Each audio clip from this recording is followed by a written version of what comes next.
नेहमीच म्हटलं जातं की मोगऱ्याचा सुगंध मोगऱ्याचा सुगंध कितीही लपवला तरी तो दूरवर पसरतोच.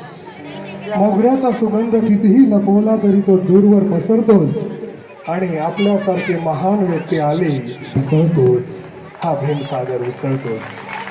मित्र, भीमाची गाथा, भीमाची स्वरगाथा, हा ऑर्केस्ट्रा, हा गीतांचा नजराणा आपल्यासमोर सादर करताना आम्ही काही क्षणासाठी आपलं एंटरटेनमेंट किंवा मनोरंजन करण्याचाही प्रयत्न करणार आहोत. त्याचवेळी आम्ही म्हणत असतो महाराष्ट्र, महाराष्ट्र शूरांची भूमी, महाराष्ट्र वीरांची भूमी, महाराष्ट्र संतांची भूमी, पंतांची भूमी, तसंच लोकांसमोर लोककला सादर करणाऱ्या आम्हा लोककलावंतांची भूमी.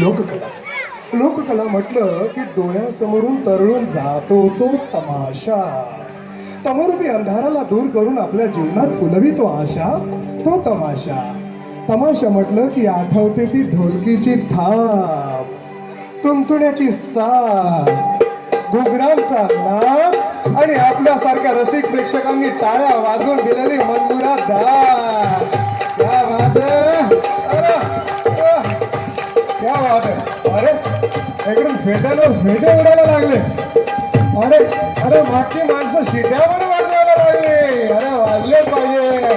मग काय महाराजा, अहो संपूर्ण फडात जल्लोषाचं वातावरण निर्माण झालेलं असतं.